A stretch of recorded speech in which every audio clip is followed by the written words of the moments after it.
Friends, ആർജോളോഗിൻ്റെ പുതിയൊരു വീഡിയോയിലേക്ക് എല്ലാവർക്കും സ്വാഗതം. ഇന്ന് നമ്മൾ ഉണ്ടാക്കാൻ പോകുന്ന ഒരു അടിപൊളി അമ്പഴങ്ങ അച്ചാറാണ്. അപ്പോൾ ഇത് ഞാൻ സ്റ്റൗ കത്തിച്ചിട്ടുണ്ട്, അതിലേക്ക് പാൻ വെച്ച് കൊടുക്കുന്നുണ്ട്. ഇനി ഇതിലേക്ക് ഞാൻ വെളിച്ചെണ്ണയാണ് ഒഴിച്ചു കൊടുക്കുന്നത്. നല്ലെണ്ണ ഉണ്ടെങ്കിൽ നല്ലെണ്ണ നിങ്ങൾക്ക് ഒഴിച്ചു കൊടുക്കാം. ഞാനിപ്പോൾ വെളിച്ചെണ്ണയാണ് ഒഴിച്ചു കൊടുക്കുന്നത്. അതിലേക്ക് ഇതേ 1 ടീസ്പൂൺ കടുകാണ് ഇട്ട് കൊടുക്കുന്നത്. 1/2 ടീസ്പൂൺ ഉലുവ കേട്ടോ, അത് ഇട്ട് കൊടുക്കുന്നുണ്ട്. ഇനി ഇതെല്ലാം നന്നായിട്ട് പൊട്ടട്ടെ കേട്ടോ.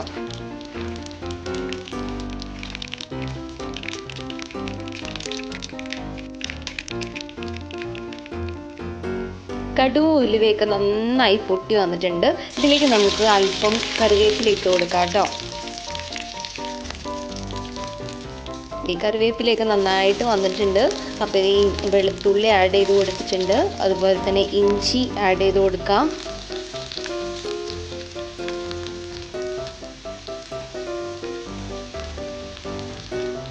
ഇനി ഒരു പച്ചമുളക് കേട്ടോ, ചെറിയൊരു പച്ചമുളകാണ് കേട്ടോ ഞാനിവിടെ എടുത്തിരിക്കുന്നത്. നിങ്ങളുടെ എരിവിന് അനുസരിച്ച് നിങ്ങൾക്ക് ഇട്ട് കൊടുക്കാം കേട്ടോ.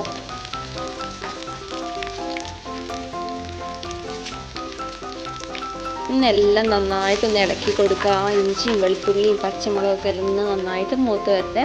ഇത് ഇഞ്ചിയും വെളുത്തുള്ളിയും പച്ചമുളകൊക്കെ നന്നായിട്ട് മൂത്ത് വന്നിട്ടുണ്ട്. ഇതിലേക്ക് നമുക്ക് 1/2 ടീസ്പൂൺ മഞ്ഞൾപ്പൊടി ആഡ് ചെയ്യാം.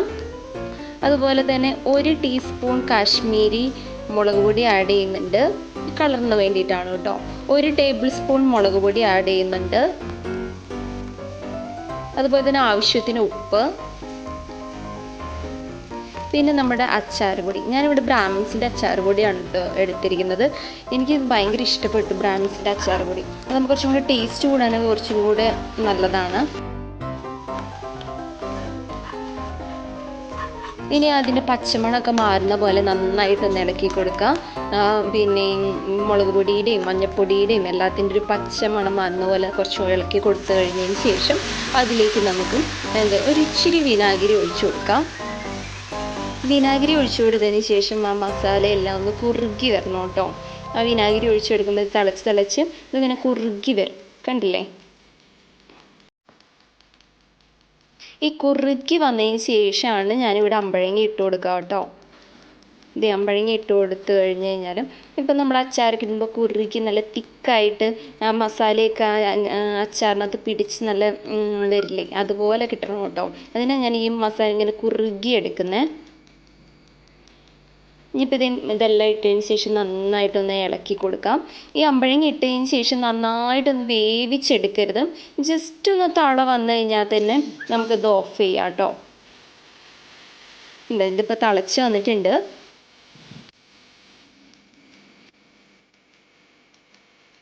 കണ്ടില്ലേ, ഇപ്പോൾ ഗ്രേവിയൊക്കെ നന്നായിട്ട് കുറുകി അടിപൊളിയായിട്ട് വന്നിട്ടുണ്ട്.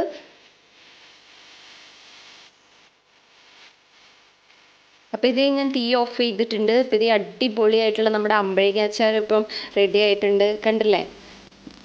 അടിപൊളിയാണ്. നിങ്ങളെല്ലാവരും അമ്പഴങ്ങ വീട്ടിലുള്ളവർ എന്തായാലും ഇത് ട്രൈ ചെയ്ത് നോക്കണം. ഈ അമ്പഴങ്ങ വീട്ടിലുള്ളവർ അതിൻ്റെ ഗുണങ്ങളും അറിയാതിരിക്കാൻ പാടില്ല കേട്ടോ. ഈ അമ്പഴങ്ങയിൽ രോഗപ്രതിരോധ ശേഷി കൂട്ടാൻ ഒരുപാട് സഹായിക്കുന്ന ഒന്നാണ്. അതുപോലെ തന്നെ പ്രമേഹത്തിന് വളരെയധികം നല്ലതാണ് കേട്ടോ ഈ സാധനം. അതായത് അമ്പഴങ്ങ അടിപൊളിയാണ്. ഈ പ്രമേഹമുള്ളവർക്ക് വളരെ ഗുണം ചെയ്യുന്ന ഒന്നാണ്. അതുപോലെ തന്നെ ദഹനത്തിനും ഇത് അടിപൊളിയാണ്. അപ്പോൾ നിങ്ങൾ പിന്നെ വീട്ടിലുള്ളവർ അമ്പഴങ്ങ ഉള്ളവർ എന്തായാലും ട്രൈ ചെയ്ത് നോക്കണം. അച്ചാറിട്ടിട്ടാണെങ്കിൽ അങ്ങനെ, അല്ലെങ്കിൽ അത് ജ്യൂസ് ആക്കിയിട്ട് അതിൻ്റെ നീരെടുത്തിട്ട് കുടിച്ചു കഴിഞ്ഞാലും അതും നമ്മുടെ ശരീരത്തിന് വളരെയധികം നല്ലതാണ്. അപ്പോൾ ഇത് നമ്മുടെ അടിപൊളിയായിട്ടുള്ള അമ്പഴങ്ങ അച്ചാർ ഇവിടെ റെഡി ആയിട്ടുണ്ട്. അപ്പോൾ എല്ലാവരും ട്രൈ ചെയ്ത് നോക്കുക. അപ്പോൾ ഈ വീഡിയോ ഇഷ്ടമായെങ്കിൽ നിങ്ങൾ സബ്സ്ക്രൈബ് ചെയ്ത് സപ്പോർട്ട് ചെയ്യുക. അതുപോലെ തന്നെ അടുത്ത വീഡിയോ വരുമ്പോഴേക്കും ബൈ, താങ്ക് യു.